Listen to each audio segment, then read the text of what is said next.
Good evening, everyone, and welcome to another roadmap stream. Just going to do a quick sound check, make sure you can hear me all right. And I am joined tonight by Matt and Jake. So, how are you doing tonight, Matt? I'm doing very well, thank you very much. How are you? I'm very good. And how about yourself, Jake? I am good, ready to go. Excited to be on my first stream for you guys. Yeah, so you are a new face, so it's quite exciting for you, right? Absolutely. Yeah. So we'll introduce you to everyone, shall we? Because obviously, we've said you're Jake. But what do you do here at Dovetail Games, and how long have you been with us? So I'm one of the 3D artists for the preservation crew. I primarily focus on the vehicle art. So currently I'm implementing the livery design feature on the older locos. Mm-hmm. And then alongside with that, I'll jump in and do some of the environment side as well with Adam, one of our other artists on the team. And you mentioned you work on the livery designer for some of the older logos. That's quite an extensive list of logos, isn't it? Yes, I think I've got it down to 60. I think it was nearly 70 when I started about just under 5 months ago. So you're gradually working it. Yeah, working through them at the moment. There's more than enough work to keep me busy for probably up to the next year for sure. Yeah. So, but it's a lot of fun. That's great. And now, Matt, normally we don't introduce you, but we're going to today. Now, and Matt is laughing for a reason. So, now, Matt, we've always introduced you as the senior producer here at Dovetail, but that's not the case anymore, is it? As I found out this afternoon. What do you do at Dovetail? Oh, I'm now the executive producer on Train Sim World. Which is brand new information to me. Oh, yeah. I got told that on Friday. Yeah, yes. So the way it happened this afternoon was, in case anybody's wondering why we're giggling, I was in a meeting with Matt and he was talking about his new role and the responsibilities he's doing. And I was very much along the lines of, you have a different role? Because I had missed the meeting where it was announced that you got promoted. So, what does... The reaction was hilarious. Yeah, the reaction was hilarious. I wish we'd recorded it because it was hilarious. Now, what does being an executive producer mean in terms of differences from when you were a senior producer? I mean, I'm still trying to refine that because as of right now, it means a lot more meetings, apparently. But it means more responsibility. It means that I'm in charge of shaping the team now, and much less directly editing files in Unreal. Although I'm still going to be doing a little bit of that every now and again. So it's really just about and trying to. One of the things I want to do is to work with the team to find out how they can do their work better. What do they need? What help can I provide them? I think it's going to be really, really interesting. It's a really interesting challenge. Originally, I said this on the forum that because the vacancy had gone up and a number of people had said, "OMG, executive producer's up. What does that mean? Matt's leaving?" I remember that. And it's just like, no, I'm the senior producer. I was senior producer. And I said, I don't really want the executive producer job because it sort of takes you further away from the content and the creation process. But I had conversations with a number of different people about it, and it's like, no, the executive producer shouldn't be someone that doesn't know the product, doesn't know the community. It should be someone who does know these things. And and I was convinced I should stop being stupid and apply for it, and so I did. I'm very happy to say that it was agreed. It's wonderful. I think it's fantastic. You have to resist the urge to fiddle with things, don't you now? Yeah, hand over the tasks. And it allows me to work with some of the other people in the team and help them grow their roles better. And it could be. It should be really great opportunity both to help the team, help the product, and work for we'll do more work for the players as well. So I'm looking forward to what we can do there. Senior Snort says this does beg the question though, who's out? So the former executive producer actually moved on to a different role months ago. So it's actually kind of been mostly shared and mostly by my boss has been pretty much doing it. But this allows me to take that on and to free him up to do what he should be doing. Now, shall we go into some roadmap stuff? Because it's been a pretty busy one this week, hasn't it? There's a lot gone into it. There's a lot to discuss. There's also a lot for us to discuss with you as well, Jake, even though it's not expressly on the roadmap. So yeah, absolutely. I was going to say I'm not as informed as Adam, as is our team leader, so he knows more of the ins and outs on what everyone's doing, but I can give you my best shot on what I know, especially on the art side of what the preservation crew do. And I certainly don't think anybody's going to expect you to be quite as knowledgeable as Adam. He sometimes he has many lists, and he has a fountain of knowledge. But I don't doubt you're going to do your best, and it'll be great. And it's been nice to actually get some insight from you from a different perspective, because, like you said, you're on the you do a lot of the livery stuff, the environment stuff. So it'd be great if we could talk to you actually about some of what you've been doing. So, with regards to the livery editor, we are updating it. It's on the roadmap, the livery editor 2.0. Are you going to be having any input with that or any involvement? How's that going to affect you? UI wise, anything relating to like in-engine, I don't generally touch. My primarily focus is on getting all the old locos, setting up all of their UV maps, their LODs, and prepping them all so that then they can be implemented in the editor, and then I'll set up all the blueprinting and coding. Blueprints are kind of cheating, but they are a dream, and get them ready and functioning for whenever they get released. So yeah, I don't really touch the UI side. I just prep everything and get it tested and make sure it's working and ready to be tested by QA. And so you're going to be making sure, I guess, that everything that's in the livery editor is going to be ready for that transition to 2.0. Ideally, all the locos that I've worked on should work smoothly. Yeah. I think the first locos I've worked on that should be out now was the BR Heavy Freight Pack. Actually, there was one interesting thing which I didn't see come up. One of the Class 45s had no windows on one of the ends. So I don't know if anyone noticed when they were playing, but I did. And that's because the UVs, you duplicated mirror stuff, and whoever was doing the UVs originally never put the windows back in when they duplicated them. So now it has windows. I guarantee you somebody noticed. Guaranteed. I try, if you look back on the Steam profile, you can find a picture of one of the locos. If you look carefully, you'll see that there's missing some windows. But that's fixed. That's fixed not now. An issue now. Now, Matt, you mentioned when we were talking about the livery editor earlier that one of the first ones Jake will have worked on was it the baby bullet, you said? Well, I don't know, but does that predate your time, I wonder? I can't remember, but I know one of the first loco that was done for livery editor was the MP36 as a trial. And I can't remember actually which of the team did that. I know you do the liveries now. Was that you, Jake? I think Josh might have done the baby bullet just before I moved over. Now, I think that was what he did, because that was the first one I kind of referenced when I joined, just to get the base understanding of what's going on. Now, the reason we mention it is because obviously there's been a lot of work on different routes with the livery editor since then, and you're working on Peninsula Corridor again now, aren't you? Yes, so I'll jump in and go on there. I've got some notes here. So the first vehicle I worked on, or loco I worked on for Peninsula Corridor, was the F40PH. That's all ready to go. That's currently in QA being tested, so hopefully they come back with no issues, but from my testing it was working all fine, so fingers crossed. From there I went on to the GP38. That is also ready, good to go. That's in QA. And currently, actually, I'm working on the two Nippon locos, so the galley car and the cab car. That's great. So, the other part you mentioned is obviously that you work on environment. Now, what exactly does that entail?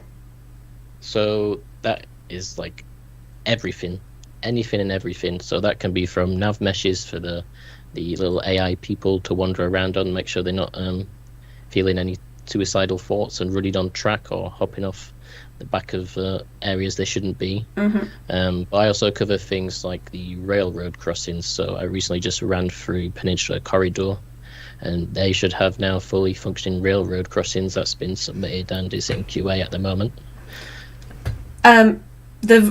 You mentioned this to me earlier, I believe. The Peninsula Corridor. You said the railroad crossings. That was quite a timely job, or it is a timely job. Oh, yeah, I think it has about 40 something crossings or close to 40.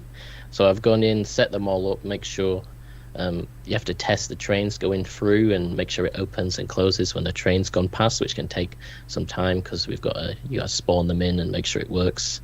And then I've had to go through. I've set up an Excel document with the exact coordinates on the maps where each crossing is, so QA know where to find them, which it's doesn't sound like a difficult task, but it just takes time, and it makes it easier for QA down the line so they can pinpoint exactly where they are, so it speeds up their process as well. So and actually I've just seen in the chat somebody mentioning that the livery editor doesn't work for them properly. Actually, that brings me to a question I have for you, Matt. The PlayStation liveries at the moment, they're not working properly, are they? Can you explain what is going on there? And can you give us a little bit more information? So, I don't know the detail of the underlying cause, but essentially the way to think about it is that the livery that gets wrapped around it, imagine as like a piece of paper or plastic that's then folded over the train. What happens is that when you draw it in the livery editor, it's all done in nice and high detail, a lovely, nice resolution texture. But then when it actually gets run in game, it's like for some reason it's loaded up, crunched it right down, and stretched it back out again, so it's all blocky and horrible. It seems to be unique to the PlayStation, and we have a fix in test at the moment. Mm-hmm. So that fix is not going to be coming out for the Dresden release, but once we've got that established, we'll get that out as soon as possible. So hopefully that one is not long. And that'll resolve the pixelating issue, yeah? I Yeah, believe so that's what it's described as. Yeah, the pixely liveries on the PlayStation, that should resolve that issue. But yeah, we're testing the fix at the moment, and if that fix proves good, then we can roll it out. Mm-hmm. Now, I'm just going to circle back to you, Jake, because we've touched on a couple of areas you've worked on. We've touched on the functional crossings. You've worked on the ones for Peninsula Corridor. Are there any other ones you're currently working on, or you're going to be working on soon? Not at the moment. My primary focus is getting the 2 Nippon cars done, because that should cover all of the locos in the base Peninsula Corridor pack, and then from there I'll be moving on to the more art side of Peninsula Corridor, going through any bugs or anything that needs working on there. So stuff like the PIS research. I went and did that last week, comparing what it looks like in real life. So Google Maps, I went to every station on the route, got some reference images, and I compared that with what we've got in game at the moment to see if things like assets need creating or if we can utilize what we've got at the moment. So is this where we've recently done a bit of a call out to the community, asking them to share authentic PIS and show videos and pictures? Is this where those images come in useful? Do you look at them to see, if it is looking the way it's supposed to? Oh yeah, absolutely. Adam normally puts out the questions to the community, and obviously it makes English. It makes our job a lot easier if there's people nearby who can get proper reference images, because obviously Google Maps doesn't always go on the platforms or the stations, so sometimes the best I can get is like off an angle from a road like 100 meters away, and obviously I haven't got sonic vision and AI to decipher what's going on, so when we do get stuff like that, that's super useful. So I'm going to ask the mods very nicely now if they could find that forum link where we ask people to post any reference pictures or videos that they've got, and that would be absolutely great, because we're going to try and continue to build up that library of information we've got, and we really need your help with it. Someone says I'm not a native English speaker. I'm just a bit dyslexic, that's all. I'm from Manchester. I'm from the north of England. Stream. It's gonna happen. You're gonna get a little bit tongue twisted on the first one. I was dreadful. I was so nervous. Oh, it's normal. I do it all the time. It's a standard occurrence for me. I'm just like that when I'm off the stream or on the stream, to be honest. Exactly. I'm the same. Now, let's get into some of the meat of the roadmap, shall we? And let's talk about Dresden and the Meissen branch, which has been added. I don't think anybody was expecting that today. Matt, can you explain why we've announced that today?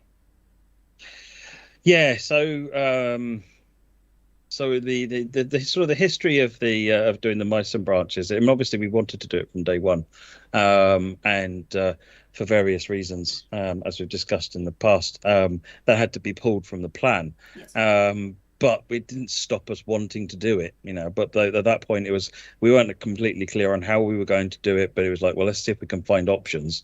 So we proceeded on building the Dresden Line as it is, without the branch lines in it. And we were able, through talking with Lucas and Ed, actually, able to set up an arrangement, and those two have been absolutely storming away, working on the branch line, finishing off, adding all the detail into that branch line, and it's been progressing well. It's not finished yet, which is why it's not coming out yet. But it was like, well, it's far enough along now. There's some really lovely screenshots that we can show you of it, just to sort of show you where it's at, what it looks like, and we want to talk about it, but also because there's a couple of things that I've kind of awkwardly, dodged around in previous stream, because I was like, well, I'm not in a point where we can talk about Meissen branch, but actually the Meissen branch is what's holding a couple of things up. Because so in particular, for example, PIS not working beyond off-route destinations. And I came up with an extremely unsatisfying answer about why we hadn't fixed that for the release. And the short answer to that one is because we'd already updated lots of files based on adding the Meissen branch in. We then couldn't release or update that further to put the off-route destinations in, without also then pushing out bits and pieces of the Meissen branch, which might lead to things being unstable. So as a case of, all right, so that's going to have to come out with the Meissen branch. And it's like, well, if we don't talk about Meissen, then it kind of sounds weird. And it's like, okay, if we just talk about it, then it's just like, that's the thing I was talking about. Here we are. And yes, Baked Bean Kid, it is the Meissen branch that is famous for its porcelain, and you will see the factory shortly. Now, I have a couple of questions for you, Matt, regarding the addition, because a lot of the chat and a lot of the community have been asking, is this our first steps towards route extensions? No. I mean, I saw it actually phrased quite well, actually, by someone on the forum earlier on this evening, saying, think of this like, it's a bit like a Preserve Crew update. Where the Preserve Crew will go in and they will add, tweak, and make changes. So, like Jake has been putting in the level crossings and so forth. That's what we've done here. We've opened the route up and just built more onto it. So Lucas has opened the route. Lucas and Ed have opened the route up and built more onto it. And which means that when we push that update, a couple of people saying, "Is this a free update or a paid update?" It's a free update. It's a free update. Because we will just update the route. This is effectively going to be like a patch that will just update the route. Now, is it safe to say that the community have had an impact with this? Obviously, the community let us know how they felt when it was announced that it wouldn't be added. Has that impacted the decision to get it added? Oh, without a doubt. Absolutely, without a doubt. I mean, well, internally, when we've been talking about it, you're like, that's a shame, because that, the Meissen branch particular is a really, really spectacularly beautiful branch line. So, it'd be really great to get that in. But, this is the situation. Of course, then the community feedback came in about it, particularly talking about the Meissen branch. And it's like, we need to do something about this. Let's, and that, it got us to try harder, if you like, to go the extra step, and that was when, talking to Lucas and Ed, we were able to set something up, and it's been really fantastic. So I'm really glad that this has happened. It's what it adds to the route for those that aren't completely aware is it means that trains running from S1 trains running currently on the route as it ships will stop at Coswig, and then it will change over to being an AI train and run off world. If once the extension is released, which won't be long, then you will just carry on driving through Coswig along the branch line until you get to Meissen. And then you can change ends and drive back because Meissen's the end of the line. So you could be able to drive from Dresden to Meissen back to Dresden again, effectively. So obviously it does beg the question. You've mentioned that it will be soon that everybody will be getting it. But why did we not hold the release for this? Why is it being added later on? Because this route is ready to go, and they are being dealt with as effectively as two separate releases in the schedule, even though they're based on the same sort of content base. So this one is going through QA and has achieved a good level of stability. There's an awful lot that goes through once you actually say, right, we've stopped developing on this, and then you go through more rounds of QA, more rounds of bug fixing, more rounds of QA, and it's like, okay, this is stable. Every change at that point destabilizes things, or at least takes away your knowledge of stability, and so you have to just commit to just releasing that, and then you go right. And what that does is we're then not under any pressure to what's happening with the Meissen branch. It can carry on its own line, on its own timing, and when it's right and it's ready, then we can go through a release process on that and get that one out. So it's more about making sure that the Meissen branch doesn't get rushed. Yep. Although it has not been rushed at all. A team of Lucas and Ed, with some support from other outsourcers, have been working superbly well on it. But this means that Dresden can come out. It would have been sat basically in a non-released state, or we could release it.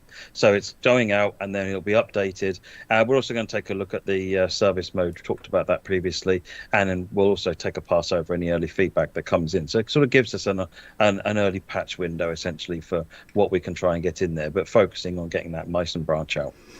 And we are also being asked now that obviously because we've added the Meissen branch, does this mean that we're going to be adding the remaining branches that were removed?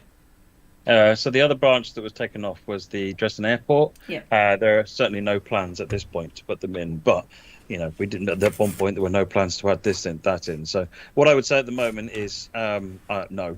Yes. No. Yeah. It was beginning to sound dangerously like a promise. No. Yeah.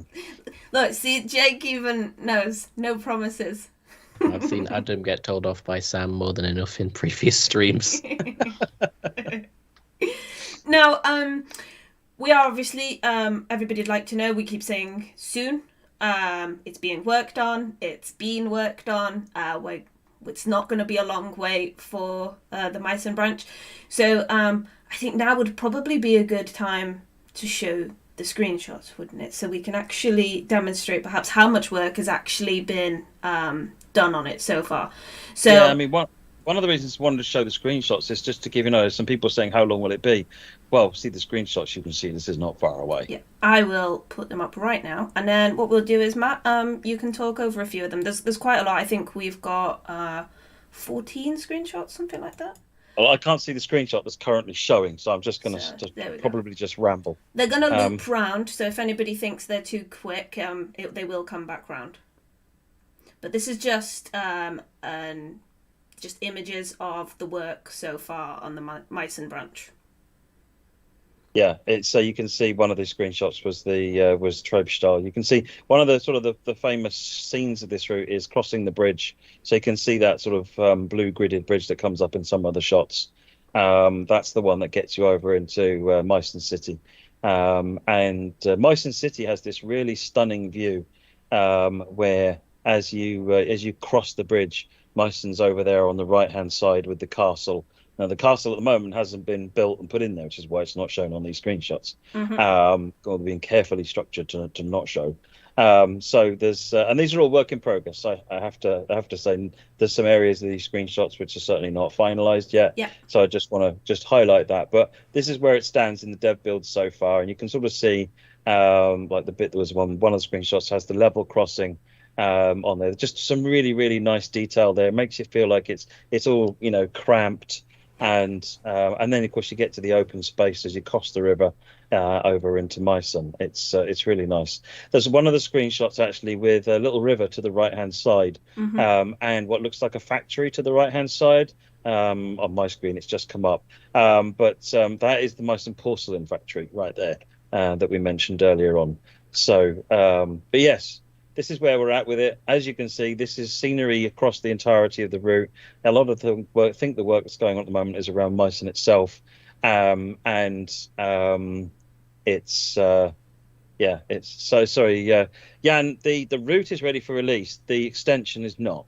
Is what we're saying here. So what you're seeing in these screenshots is from the unfinished Meissen extension. Yep. This is very much work in progress. Yeah, this is work in progress. It's coming close to completion, but it's not there yet. The route itself is ready to go, as we're excluding this.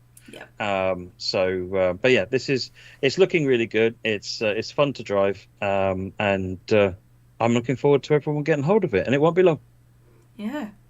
Well, these demonstrate how much work has actually been done on it. So just so everybody has a good idea. So I'm gonna bring the faces back now, guys.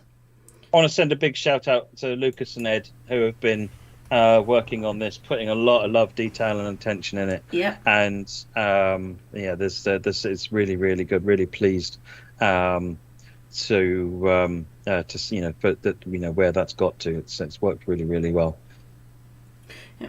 Now we've had a question from Siolator. An interesting question, and I agree this is an interesting question. Does that mean the branch line won't have any collectibles? I don't think it does have any collectibles, no. That would make sense. Yeah, I don't think it does. Yeah. And then everybody's I've seen a few questions asking how long the extra branch is. How long is it in miles? Oh, I don't know about miles. Something like 6 or 7 kilometers. I will check with Lucas on that one at some point. I'm sure he'll know the answer. And then we'll just answer a few more questions. So the Meissen branch will be back happily, but there's still no plans to have the airport. That's correct. No plans for that. Martin Alonzi said, what about the missing freight services? Do you know anything about the missing freight services? Yeah, we've been looking into, along with the beta forum, looking into the freight timetable, and it's looking like the daytime freight timetable is about right. It's missing a few, but not many. But it's more actually the off-peak, the out-of-hours timetable that's probably lighter, and it is missing quite a few services, and it looks like there's also some missing S-Bahn services as well. So we're looking at doing a timetable update, which we're aiming to put out at the same time as the Meissen branch. So we'll need to do that anyway. One of the questions earlier on was about does it add any extra services? It doesn't add any extra services. It makes a lot of services longer. Okay. So it's the same number of services, but they're just longer services because they go all the way to Meissen instead of stopping at Kosvik. Mm-hmm. So in terms of length, a few people are saying about 5 miles. Simpman said, I can't wait to get stopped by PZP in this area so I can enjoy the scenery. That's brilliant. That'll be my excuse. Thank you. Yeah, there you go. I mean, you said yourself that you've been trying to get screenshots, and instead of getting screenshots, you've just been playing the game. Yeah, I did a presentation this morning just so the rest of the company could take a look and see what the route was looking like. And I think I ended up spending 4 or 5 hours playing the game and only need to get like a few screenshots, but I got totally carried away. And I've been trying to practice driving without the HUD lately, and I just found it completely engrossing. Yeah, it's so easy to get carried away though. When I'm being a livery designer and testing the trains. I make a livery up for them. I'm like, I'm just going to test it, get some screenshots. I'm like, oh, it's been an hour. I don't need to test that one anymore. But you hate it when that happens. But yeah, it plays. It's. I've been really enjoying it actually. There's so much variety on the route. I've not actually looked at the branch line myself yet because I've been focusing on supporting the team on the initial release. But once the initial release is out of the way, then I am driving down that branch line. Can we actually touch on the night lighting on this route as well? So obviously it has been praised quite a lot by the community for being much better than what we've previously introduced in our routes. Can you explain why it's so different for this route compared to our other releases? And are you planning on making changes for future releases based off of the feedback from this one? So again, I'm going to shout out Lucas and Ed on this one because they did some work to help us with the main route as well before they got working on the branch, the Meissen branch. One of the things that they did was they worked on the night lighting scenes and setup. So this is adding in the reflective boards.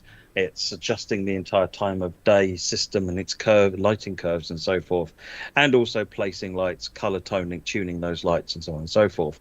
And they've done a really good job of putting down sort of a nighttime impression of the route. But you've already seen lots of varied feedback, quite polar feedback on the forums about what people expect from nighttime. And so I guess I'm really interested to see, once you get this in your hands and you can play it yourself, because screenshots and videos are one thing, but actually having it in front of you is much more important.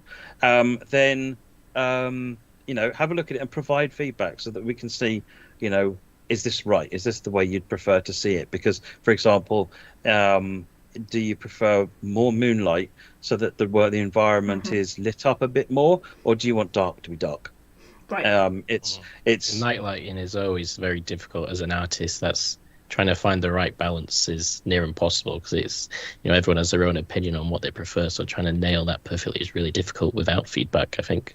Yeah. So the goal at this point is to this is amazing. It's by far and away the best nighttime experience. So what I want to see hear from everybody is how you get on with it. Yeah. Senor Snore says definitely playability is more important than realism, and so the combination here of the dark night combined with the street lamps, I think, is the contrast that they were going for, because it's even you get the pools of light inside the dark, around the darkness, and it's a like I said, it's a really engaging time to play. I play night most of the time on this, if I'm going to be completely honest at this now. Most of the time I was playing last night to capture screenshots. I was in the dark. And then I realised that none of those screenshots are really going to be any use. I ought to take a few during the day as well.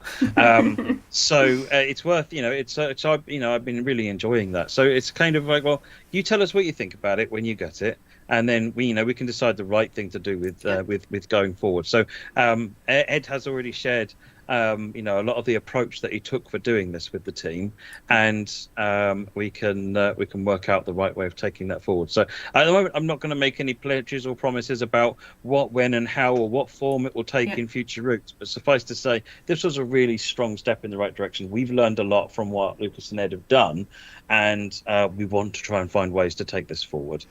Is this the kind of thing as well that once you've got to the point where you are satisfied with the lighting, where you feel the community are happy with the lighting, where we found that sort of happy medium, is this the kind of thing where it would fall under the preservation crew's remit as well to introduce it into other routes, or is it a case of we're only going to be updating future routes? We'd have to work out what is the job that's required, what's the important thing that's needed to bring it across. If there's if it requires a full art pass on the route to go through and add all the night lighting in, and the lamp posts and so forth that actually create the light pools, that's going to be quite a time consuming job. So that might or might not get done on some of the preserved routes. So again, it's not off the table, but it's something that needs to be discussed and reviewed, and we can figure out. Because obviously I've probably made it sound incredibly simple there, just saying, can it be done? But I'm sure Jake's thinking, oh, that's a heck of a job. Am I right?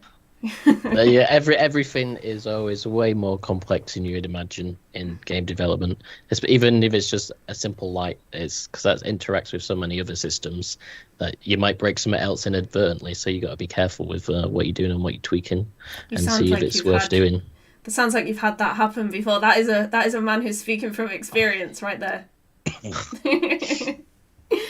Now, something that isn't on the roadmap per se, but I do think we definitely need to discuss, Matt, is the Xbox graphical issues and the sound problems that they've been experiencing lately.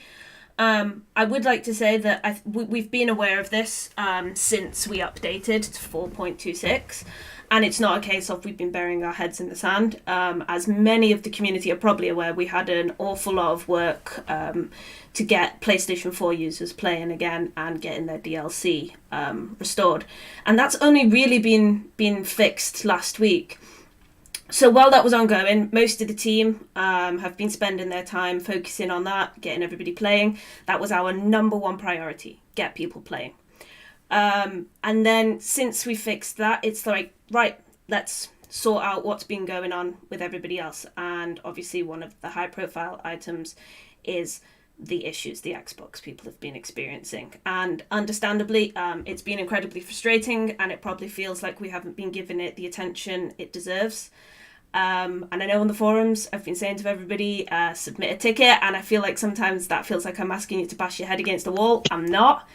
If I ask you to submit a ticket, it's because we need that information that you've got. So thank you to everybody that has taken the time to explain what's been going on, where you've been having difficulties. Really, really appreciate that. Now, Matt, you've actually got some information to share with everybody about it, and it's some good news, isn't it? Just a bit of good news. Spoilers? Yeah. Oh, spoilers. He wanted to give the good news. Go on, tell everybody what's been going on. It's so the team have been looking at you for a lot of the feedback that's been coming in. Thank you very much for sending it, and talking with Epic, and think they've possibly found the culprit. It's a change in the way that Unreal 4.26 does something on the Xbox platform that it didn't do previously. So we have a fix in test at the moment. So again, this is not something that comes out on Thursday. So we have a fix in test at the moment. If that test proves successful and the developers are telling me that they're confident, then we can look at getting that rolled out as soon as possible. And that should hopefully resolve the texture glitching problem. Yeah. You mentioned as well there was the sound is being looked at. What's the score with the sound? So the sound is different. There's long been problems with Xbox, the audio on the Xbox, where the looping is bad, for example. Yes, that's what's being described. AWS sounds, for example, high pitched sounds sort of kind of break up a bit. And little artifacts like that are not present in any of our sources, any of the source samples that we create. In fact, the team go to great lengths to get the looping spot on, and to try different things to make sure that all the sounds loop as well as they possibly can. But what happens is that as part of the build process, so this is once the engineer and the content creators have finished working on the content, a build process then takes it, and then there's some Xbox components run on that, and they convert the files into a format called XMA, which is proprietary to the Xbox. And sometimes those files are not great, as it turns out, and quite often looping suffers. Now, it seems to have got worse somehow in 4.26. I don't know how.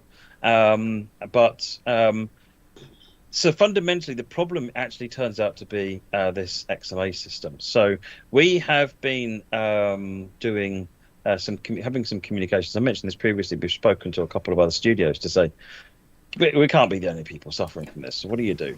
And actually, they've stopped using XMA.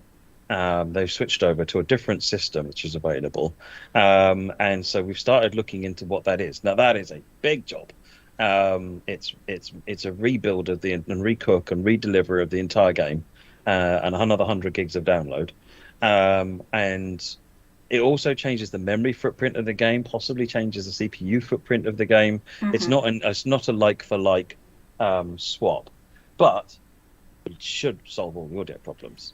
But it's something we're looking at. So I don't have any kind of a time frame that that we're going to have a fix for that. We haven't even tried this yet to see where we're at, because we've got things like this texture glitching problem that need to be resolved. But what I wanted to do is give you an update that, very much aware of it, and appreciate the impact it's having on enjoying the game, and we are aware of it and looking into it, and we have some options. We just need to do a rebuild so that we can try it and prove that it fixes the issue, and then need to reprofile the game and work out what it's changed. What new problems does it bring that we haven't seen? Because that's the thing. Any small change is fine. If it was a tweak in setting, it'd be different. But if it's a large change, then you start to think to yourself, right, we need to do a fairly substantial retest and see what we have to do with that. So, but the audio can't stay as it is. So it is something that's on our mind. Now, it's got to be quite frustrating for you guys as well, because like you said, you've put a lot of time into trying to get the looping as accurate and as correct as you can. And when it doesn't work properly, that's got to be really annoying.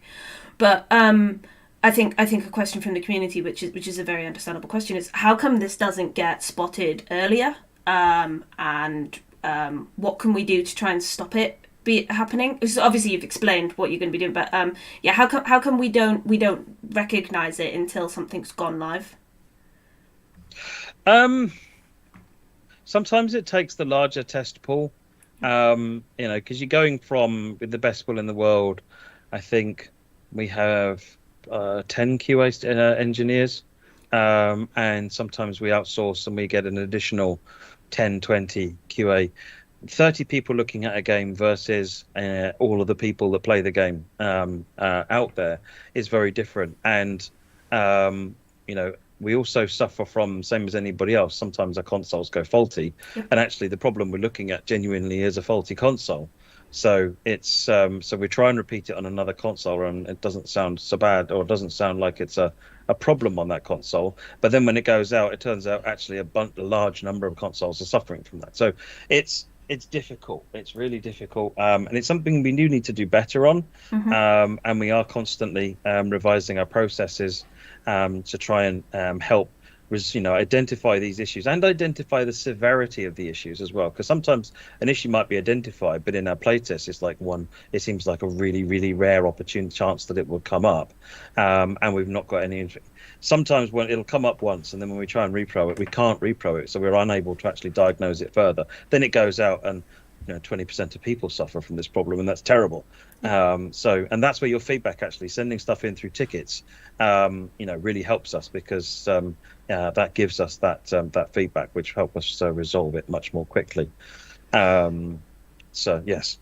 And obviously, I think it was a few streams ago now, obviously, when we were talking about some of the core updates quite early on, we said quite confidently, didn't we, that we didn't see there being any issues with sound to 4.26 because we weren't updating sound, and obviously that hasn't been the case, has it? And I'm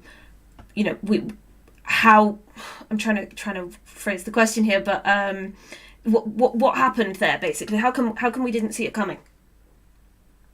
So 426 is an engine upgrade, and unlike updating your graphics driver, where you just effectively swaps out some DLL files and all is good, effectively this is the same as transplanting your house from one set of foundations to another set of foundations that aren't quite the same.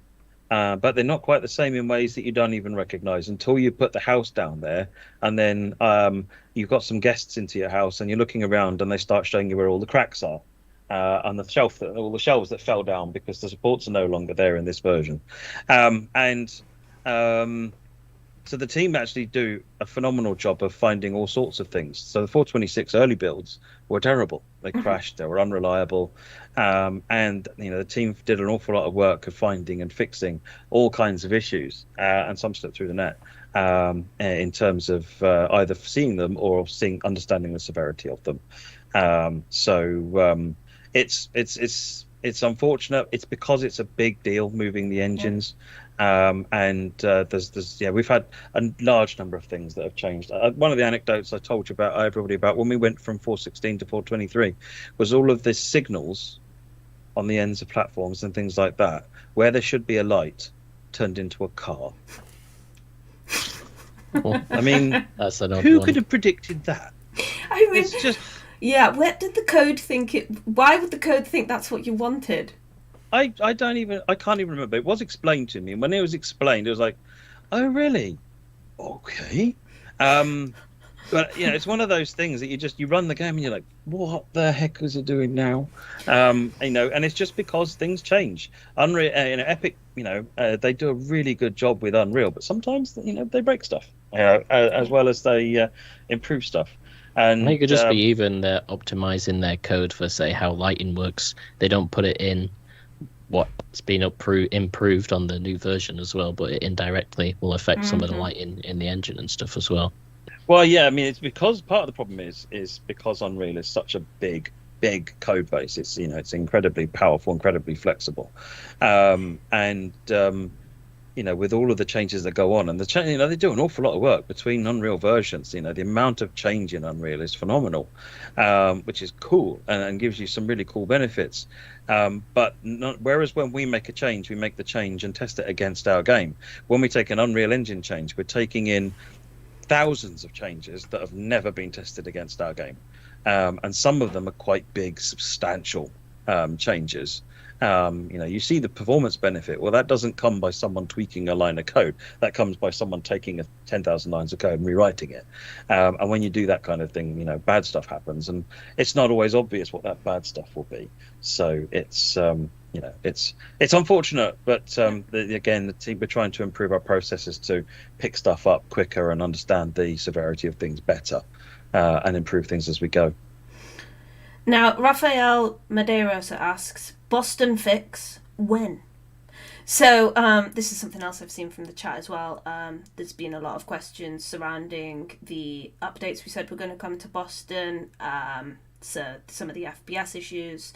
Are you able to go into a little more detail about them? Because I think it was hinted slightly that it might have made it into the update for Dresden. That's not the case, is it? It's not going to be coming into tomorrow's update. So can you give us a rough idea of where we're at with those fixes, and is there going to be a longer wait than we'd suggested, or is it still going to be within a pretty swift time frame? It's not going to be happening. The update Boston won't be happening for Dresden. We want to take a bit more time over that update, so the gantries are done. I think we showed actually some of the screenshots from there, and they're looking really fantastic. Brandon's done an amazing job with those. We want to look at the feedback people are providing about some of the service problems and signaling problems. Now Brandon's actually gone over the system, played the game, and also looked at some of the feedback that you've all been posting in the forums, and has written up a summary of where probably the key issues are. So we want to try and take a pass at some of those things. Yep. Because it's gantries are one thing, but actually making the game run better is probably important as well. So we want to get that stuff in. So again, I don't know what's going to make it into the next patch, but this is the reason we're postponing it. We want to get that stuff in, and have a pass over that. Yep. There was a number of service mode enhancements which we talked about previously, and we want to get those in. So like putting the Amtrak services so you can go back into the depot, getting those in as well. And at the moment we've got this really weird problem where where we try and simulate the timetable, it won't work. It tells the trains that they can't go forwards because there's a red light behind them. So this is the joy of some of the problems we have to deal with. So that's holding up the timetable a little bit. The engineering team are on that for us. This is not a problem that you'll see. This is just something that's happening in the editor environment. ZG68 asked, are those three talking to us or themselves? So if you've got a question for us, please do post it in the chat and we'll do our best to answer it. I'm going through some of them, trying to get it to fit in a bit naturally, but if there's a particular question that I've missed, please do post it again and I'll do my best to answer it. Unfortunately, we can't answer all of them as much as I might like, or else we'd be here all night trying to read them all. I saw somebody asking about issues with the PlayStation 4. So if you are still having difficulties playing on PlayStation 4 and your DLC is missing, please do go over to the forums. There's a stickied thread on the forums with a set of instructions about how you should be able to get your stuff again. There's a chance that it's a caching error, and you might need to get in touch with PlayStation support, because everything on our end should be fixed at this point. So if you are having difficulties, please do go and ask PlayStation support for a bit of help. Now, let's go and answer some more questions, shall we, Matt? So I saw a question earlier on about the cars that were on the wrong side of the road in the last preview stream. Yes. And they were fixed probably within a couple of hours. It was a very simple mistake. They were actually right the previous day. And if you look at the Tuesday stream of that week, they were right there as well. But there was a problem with them, and in fixing it, the cars got flipped. They just went rogue for a day. Went rogue for a day. So yeah, it's all fixed. And we've also some of the beta testers have been running up and down the route and checking, and all the other cars are good. They're on the correct side of the road. No need to bring out enforcement. Yeah. Now, obviously on the roadmap, some of the other things we have mentioned, which unfortunately you're not going to be able to offer any more insight for, are the Sherman Hill and Horseshoe Curve routes. This is third party stuff, isn't it, Matt? Sherman Hill is first party. Sherman Hill is us. Sherman Hill is us. And Horseshoe Curve is Skyhook. So the Horseshoe Curve stuff, I know for a fact that we are going to try and get some of the people from Skyhook. Is it Skyhook? Horseshoe Curve. Yes, Skyhook. Yes, yeah, we're going to get Skyhook to come on some streams further down the line and talk to you in a bit more detail about that when the time is right. But at the moment, we don't have any information to share with you beyond the fact that it's on the roadmap, which is great. I saw there was a lot of excitement about that. I've been asked, why so many foreign routes? Why so many foreign routes, Matt? Foreign to whom? Exactly. So we tend to lean, don't we, more towards the British, German, and US. Can you explain the reason for that?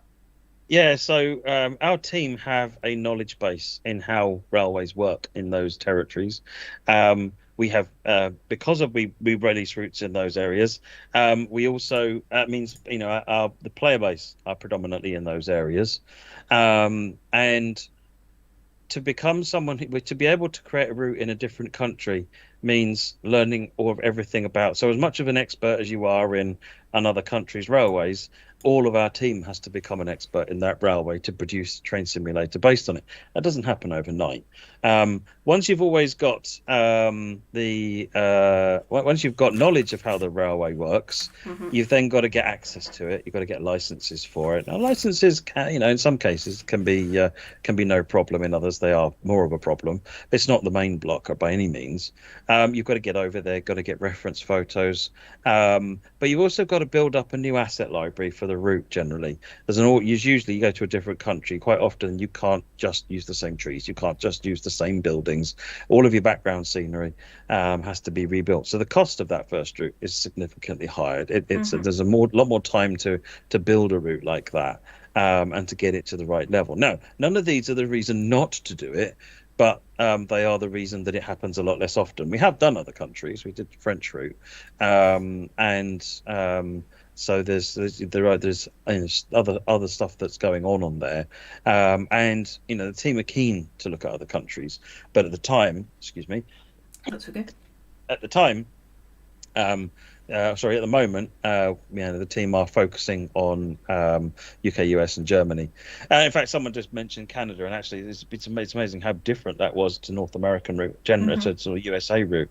The signalling was different, and the team had to learn quite a lot just to do in quotes, to do a Canadian route, when you'd expect that to be, intuitively, just another American route, and it really isn't. I Need Donuts has said, on the road, I love the name. I Need Donuts is great. I was going to say, I could do with some donuts. Yeah, bring your donuts next time. So, I Need Donuts has said, on the roadmap, London Commuter is saying it's been moved to upcoming, but it's still in production, so it's confusing. I agree, that is confusing, and I will get that edited tomorrow, because it is currently staying in production. I think it's just the way it's been worded. It's supposed to say that obviously it will be upcoming. But that's currently staying in production for the time being. So yeah, I will make sure that gets edited on the article tomorrow. But we don't want to be making it confusing, and I can see why that's been a bit difficult. Right, let's get some more questions out from the chat. Actually, I have a question for you about layers, Matt, because we've discussed quite heavily how there's going to be layers for the next generation consoles. We've discussed how there's going to be layers for computer users. What's the score with layers for the older generation of consoles? Because I think it's been a while since we've touched on that. And is it still being worked on? Is there any progress being made? Have we ditched it? What's the latest? So certainly not ditched. So upgrading to 426 has actually completely changed the memory profiling of the game and set us back a bit. So you remember the task we were doing before was to profile the memory, optimize it, and so forth. And what's happened is that certain assets have just got bigger in memory, and the way things work has got bigger in memory. So actually 426 has a bigger memory footprint than 423. And you probably guessed that's the wrong way. That's not the way we wanted it to go. So we actually have had some more work already done, re-optimizing and reprofiling and so forth, following the 426 upgrade. And we're waiting to get those changes in. They'll need a bit more of a broad test, because these changes are quite often a bit low level. So we need to make sure that the game is still sound with those changes in. So we're waiting for those. The changes I think are done, and they're waiting for a round of testing, and then we can reevaluate and see where we got to in the 426 environment. So we're still hopeful that we can try and get the layers active on base Xbox and base PS4. But if we can't, for whatever reason, then our backup plan, if you want to call it that, is to create we talked about this before, about creating multiple timetables with different combinations of layers active, so that you can at least get a better experience with DLC, focusing on particular areas, even if you can't get the full timetable to work. So we have options, and are still working on it, essentially. Martin Alonzi has asked what was the confusion about the TSG's DLC about. He said the G6 loco is nearly ready to go. So as it stands, the G6 is not going to be coming out this year. If that changes, we will let you know through our official means. So we'll let you know on our social channels, through articles, or the announcement posts on the forums. But as it stands, that is not happening until next year. If it changes, like I said, we'll let you know. Dr. Nick TGM said, have we already talked about the Meissen branch? We have talked about the Meissen branch in quite a bit of detail, and there were also some lovely screenshots to go along with it. I will show them again in a few minutes before the stream ends, but we talked about that about 10 minutes in, and we went into some great detail about that. Dr. McGregor Music has asked, any progress with trees popping into view, issues, or sky improvements, please? So those kinds of tasks are generally worked on by the sort of the person who's been fixing some of these texture glitching issues and so that kind of thing. So he is doing some R&D into options for what we can do in both areas. Particularly skies, I think, has been one of his focuses, but he's very early in terms of looking at it. That's had to be paused while we can focus on getting the glitching fixed. Liam Eds has asked, will we get any previews of the new branch? Ooh, that's a good question. We'll have to have a look at that and see how the scheduling lines up, I think. Yep. If we can show you, though, we'd like to, that's for sure. See the chat saying that the G6 was scheduled for October. That is not correct. So that is not going to be happening in October. Just so everyone's aware of that. Raphael's asking, the new branch, is it before or after London?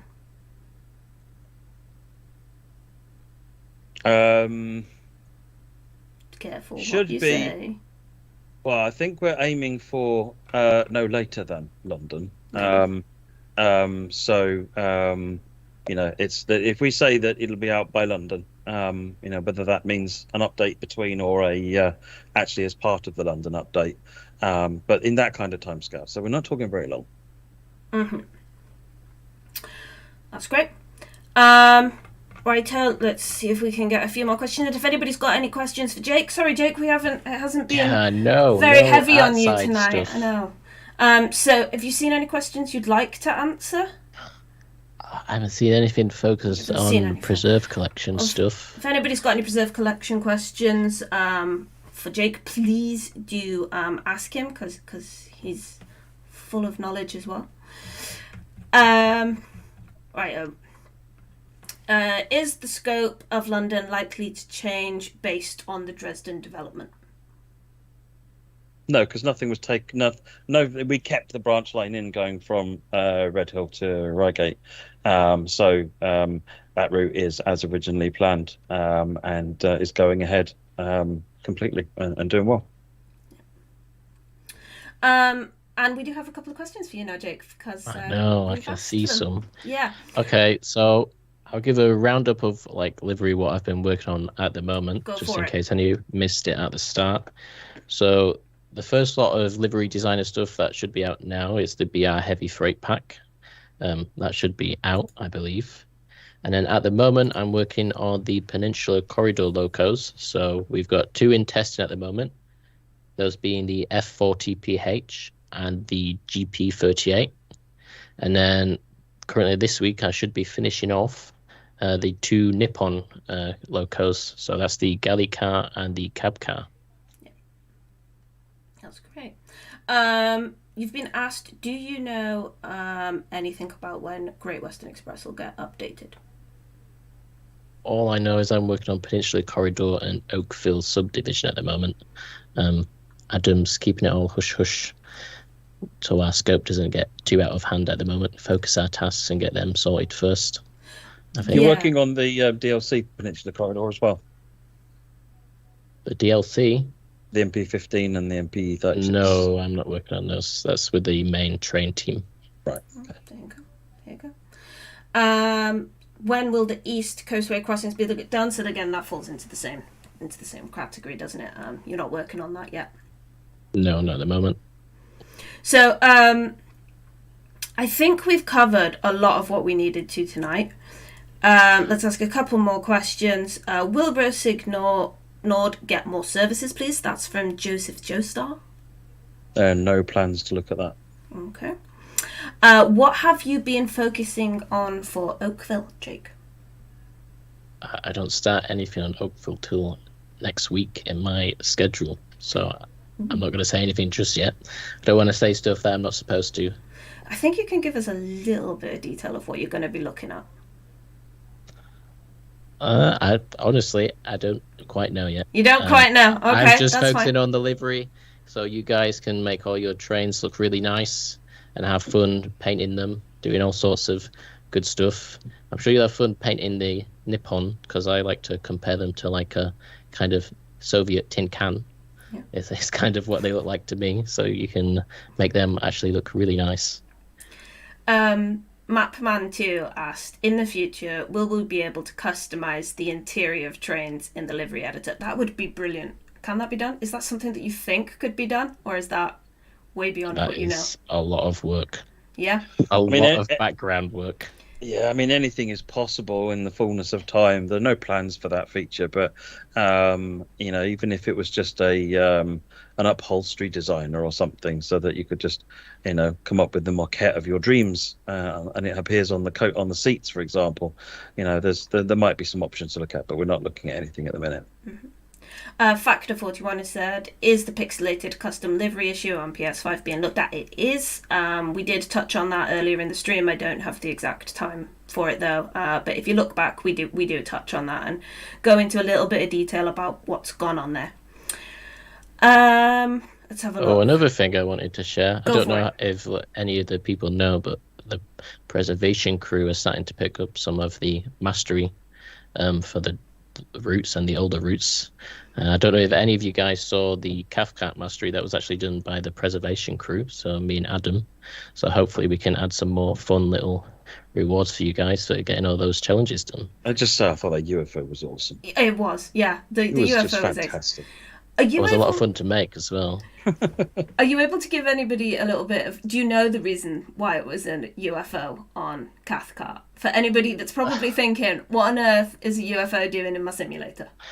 So, it's really quite basic. We was running through ideas, and then me and Adam, the other artist, was like, what about a UFO? We just threw it out there, and then somehow it made it through all the higher ups. So it was like, okay, guys, you're doing a UFO. I was like, okay, that's going to be a lot of fun. So now you have a UFO, which makes the site a lot more interesting, and it's quite a little fun reward. And I think it does. It's a bit more rewarding than some of the previous ones, which is our aim with some of the future mastery collections that we work on. And I believe as well there's some reference to the fact that there were a lot of alleged UFO sightings around that area. Yeah, there's like around some of the stations, I think you can find newspapers and stuff with an article about a UFO crash site nearby. So have fun finding those. All right then. Is there anything else you'd like to add, Matt? Because what I'll do now is probably show everybody the images for Myson again, Yeah. and then we'll probably call it a night once they've looped through a little bit. So I'll just show those pictures, and if there's anything you want to talk about, please do. So someone earlier on just asked a question about will I be focusing on accessibility in my role as EP. Accessibility has always been really important to me. My son is colorblind. I've got friends who are colorblind, and it's and these are train enthusiasts. And so I want them to play the game as well. There's no reason that they shouldn't. So we've added things already in the game to start helping there, and there's other things I'd like to see. And if you've got ideas for how, a couple of people have already emailed me since when I or messaged me on the forums, so when I mentioned this. But if there's any way the game can be more accessible to you and for your personal situation, let me know. I'm not going to make any guarantees about what we can do, but I want to understand how the game is for you, and what could be done to make it better, so that we can take that on board, because that stuff is really important. It's a really chill game. It's really fun. Everyone should be able to enjoy it. So just want to try and do whatever we can to help there. Yeah. Excellent. Well, I think we've gone through all of the images again, so I hope everybody's enjoyed it. And what we'll do is we'll probably call it a night here. So thank you for joining us, Jake, because it has been great having you, and I'm sorry we weren't able to perhaps focus so much on the preservation stuff tonight. It was very Matt focused tonight.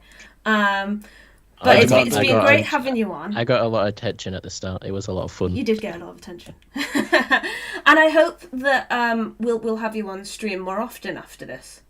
Is that something you reckon you'd be up for? Oh, absolutely. I enjoy streaming. It's nice to talk to you guys and then read the chat and communicate with the community as well. It's a lot of fun. I enjoy it. Yeah, and hopefully we can give everybody a little bit more insight to what you're getting up to and how you're progressing with your work, which would be absolutely wonderful. Yeah. Absolutely. And a big thank you to you as well, Matt. And again, Craig, congratulations on being an executive producer. Thank you very much. Yeah, and thank you to the community. Thanks for all your questions. I'm sorry we didn't get to answer them all. If there's anything urgent that you think we need to know about, please do post it in the forums. By all means, you can ping me if you want to get my attention. And I will do my best to answer any questions you have. Thank you, absolutely, everybody, for joining us. And I think tomorrow's Workshop Wednesday with Jamie. And Thursday is Dresden. Thursday is Dresden. Dresden Day. It's Dresden Day on Thursday. Excellent. All right, well, good night, everybody, and have a great evening. Good night. Bye. Good night.